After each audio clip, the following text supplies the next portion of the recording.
Hoy les voy a hablar acerca de la representación binómica, la representación geométrica, la representación polar y las transformaciones de los números complejos. La representación binómica. El número complejo, viene representado, como su nombre lo indica, por la letra Z. Además, dentro suyo posee dos partes, una parte real y una imaginaria. La real se compone por la letra A, mientras que la imaginaria se compondría por la letra B y I. La representación geométrica. Para poder realizar la representación geométrica, se debe crear un plano cartesiano con un eje real en donde iría la A y un eje imaginario donde iría la B, además de que se debe colocar el vector Z. La representación polar posee el número complejo representado por la Z, además del módulo que vendría siendo el radio vector y un argumento que vendría siendo el ángulo θ. El cálculo del módulo. Para calcular el módulo dentro del plano cartesiano debemos tomar el vector. Apartándolo aquí se puede ver que este vector vendría a ser un triángulo rectángulo.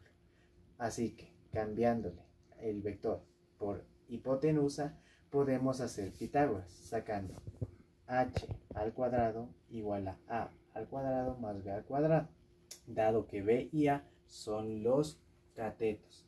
Así obteniendo h es igual a raíz de a cuadrado más b cuadrado.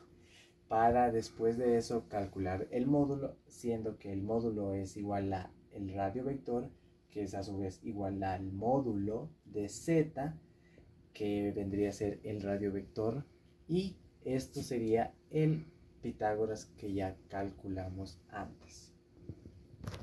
Para calcular el argumento hay que ver el ángulo que forma el vector con el eje real, es decir, el eje de A. Para poder, en este caso, calcular el ángulo de θ, deberíamos coger y usar tangente de θ, lo que sería cateto opuesto sobre cateto adyacente. Es decir, tangente de θ sería igual a cateto opuesto B sobre cateto adyacente, A, B sobre A. Luego, tangente lo pasamos al otro lado, obteniendo tangente de a la menos 1 de B sobre A. Cabe aclarar que en este lugar tenemos el primer cuadrante, es decir, esta fórmula aplica si nuestro ángulo a identificarle el argumento se encuentra dentro del primer cuadrante.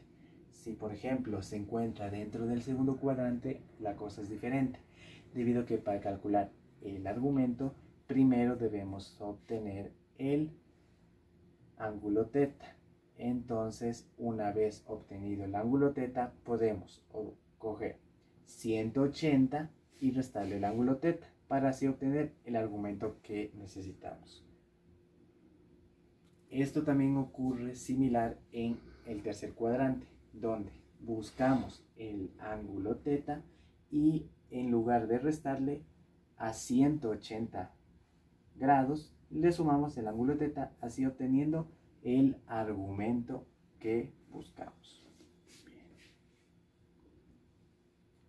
En el cuarto cuadrante debemos obtener el ángulo θ y restarle de un ángulo de la circunferencia, es decir, 360, para así obtener el argumento que buscamos.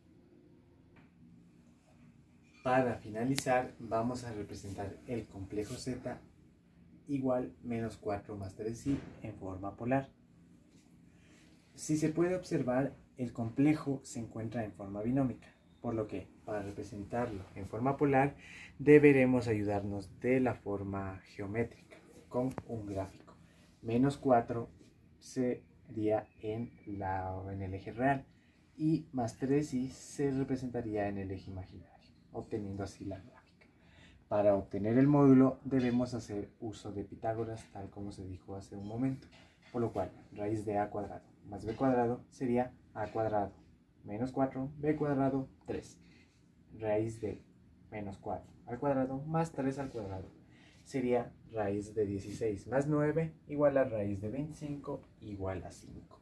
Tangente de teta.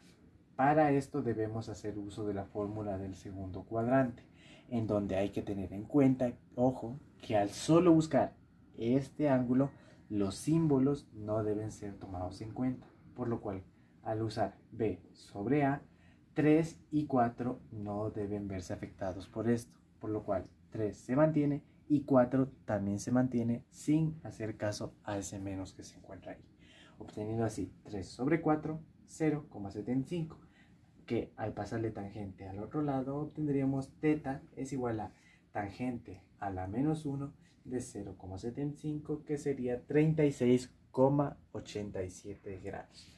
Este ángulo de aquí. Y haríamos la fórmula de 180 grados menos teta, obteniendo 143,23, que sería nuestro argumento. Así pudiendo hacer la forma polar. Este sería z igual al módulo 5 con 143,23 grados de argumento.